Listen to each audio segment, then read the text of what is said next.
Assalamualaikum warahmatullahi wabarakatuh. Perkenalkan, nama saya Zeki Zauzini. Saya ingin menjelaskan apa itu toharoh. Nah, toharoh ini adalah melakukan sesuatu yang menjadi sebab diperbolehkannya melakukan sholat, yaitu wudu, mandi, tayamun, dan menghilangkan najis. Dan ketika air merupakan alat untuk bersuci, maka mushanib atau istihrat, macam-macamnya air, itu air yang boleh, maksudnya sah digunakan untuk bersuci. Ada 7 macam air, yaitu air langit, maksudnya air yang turun dari langit, yaitu air hujan, air laut, yaitu air asin, air bengawan atau air sungai, yaitu air tawar, air sumber, air salju, dan air embun. Kemudian air terbagi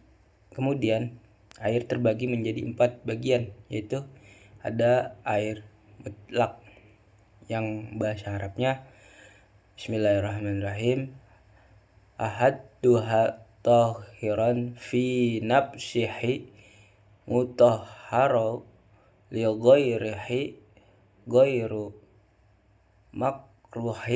makruhis tifmaluhu wa huwal ma'ul mutlaq,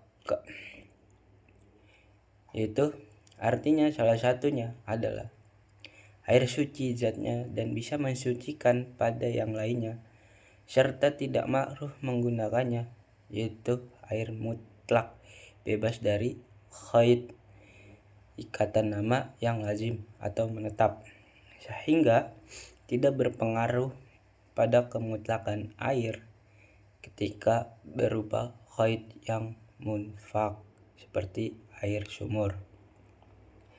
Nah, dan nama yang tidak menetap pada air, bahkan nama itu akan hilang dengan pindahnya air dari satu tempat ke tempat yang lain. Nah, yang kedua ada air musammas. Yang keduanya adalah air yang suci zatnya, bisa mensucikan pada yang lainnya dan makruh menggunakannya pada badan, tidak pada pakaian, yaitu air musammas, yaitu air yang dipanaskan dengan pengaruh sinar matahari.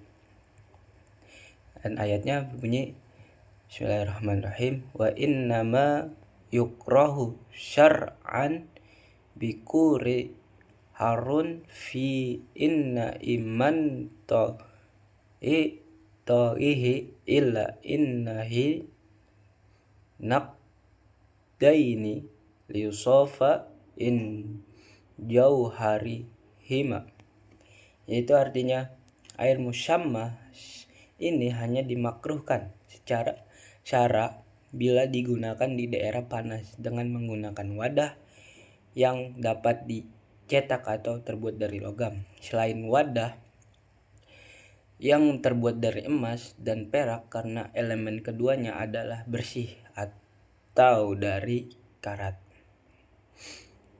Dan ketika air musammas itu menjadi dingin, maka hukum makruhnya menjadi hilang. Namun menurut Imam An-Nawawi lebih memilih hukum tidak makruh secara mutlak, dan juga dimakruhkan menggunakan air yang terlalu panas atau bukan karena sinar matahari dan terlalu dingin. Assalamualaikum warahmatullahi wabarakatuh. Saya Febian Alfalan Pratama. Di sini saya akan menjelaskan tentang air mustamal dan mutaghir. Bagian ketiga adalah air yang suci zatnya namun tidak bisa mensucikan pada yang lainnya, yaitu air mustamal, yaitu air yang sudah digunakan untuk menghilangkan hadas atau menghilangkan najis. Jika memang tidak berubah sifatnya dan tidak bertambah ukurannya setelah terpisah dari tempat yang dibasuh serta menghitung air yang diserap oleh tempat yang dibasuh, yang dibasuh, dan air mutaghir, air yang berubah. Maksudnya ini termasuk dari bagian yang ketiga. Ini adalah air yang berubah, salah satu sifatnya sebab tercampur oleh suatu yang suci dengan perubahan yang mencegah kemutlakan nama air. Maka sesungguhnya air tersebut hukumnya suci namun tidak mensucikan.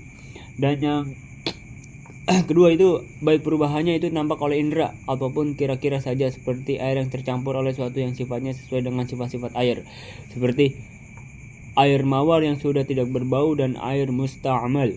Jika perubahannya tidak sampai menghilangkan kemutlakan nama air tersebut, dengan gambaran perubahan yang disebabkan tercampur barang suci itu hanya sedikit, atau sebab tercampur dengan barang yang sifatnya sesuai dengan sifat-sifat air dikira-kirakan terjadi perubahan namun ternyata tidak berubah, maka hukum tu'uriyahnya bisa mensucikan air tersebut, tidak hilang.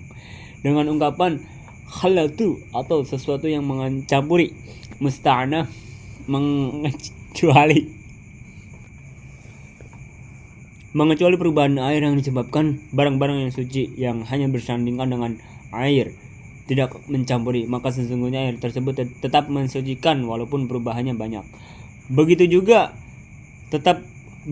hukumnya tetap mensucikan adalah air yang berubah sebab tercampur barang-barang mukhalatih yang tidak bisa dihindari oleh air, seperti lumpur, lumut, barang-barang yang berada di tempat berdiamnya air dan tempat aliran air, serta air yang berubah sebab terlalu lama diam, maka sesungguhnya air tersebut hukumnya air suci mensucikan. Baik, assalamualaikum warahmatullahi wabarakatuh. Perkenalkan, nama saya Rian Abdul Firdaus. Saya di sini akan menjelaskan tentang taharah, ya, tentang air mutanajis. Ini air mutanajis itu bagian yang keempat. Air mutanajis adalah air najis. Maksudnya air yang terkena najis. Air najis ini terbagi menjadi dua. Salah satunya adalah air najis yang sedikit, yaitu air yang terkena najis, baik sampai berubah sifatnya ataupun tidak, dan kondisi air tersebut kurang lebih dari 2 kula. Dari bagian ini, air mutana najis yang sedikit mengecualikan bangkai binatang yang tidak mengalir darahnya ketika dibunuh atau dipotong anggota badannya seperti lalat, jika memang tidak sengaja dimasukkan dan tidak sampai merubah sifat air. Dan begitu juga dikecualikan adalah najis yang tidak nampak oleh mata, maka kedua najis ini tidak sampai menajiskan air. Dan juga dikecualikan beberapa bentuk najis yang disebut di kitab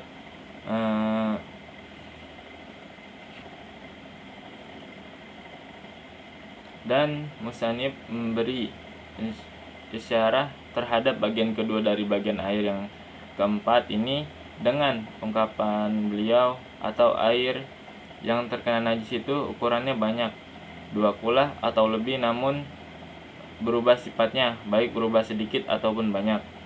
Nah, untuk ukuran 2 kula itu adalah kurang lebih 500 rit negara Baghdad menurut pendapat Al-Ashab. Nah, selanjutnya ini ukuran air 2 kula menurut keterangan yang dalam kitab Fathul Qorib adalah itu 500 kati Baghdad. Ukuran 1 kati menurut Imam Nawawi adalah 128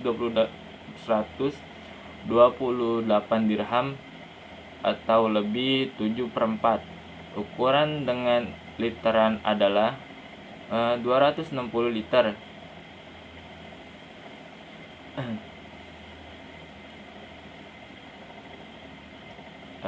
Mungkin itu saja yang dapat saya jelaskan, kurang lebihnya mohon maaf. Wassalamualaikum warahmatullahi wabarakatuh. Nah, selanjutnya untuk ukuran dengan literan adalah yaitu 216 liter. Dan artinya 2 kula itu sama dengan 190 liter atau luas persegi 4 bertepi 58 cm. Masih ada pendapat lain bermacam versi ukuran 2 kula, yaitu ada yang mengatakan 160,5 liter atau 270 liter dan sebagainya. Demikian toharoh, penjelasan toharoh atau tujuan macam air suci mensucikan.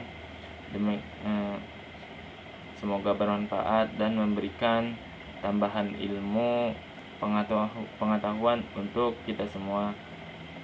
Kurang lebihnya mohon maaf dari kami bertiga. Wassalamualaikum warahmatullahi wabarakatuh.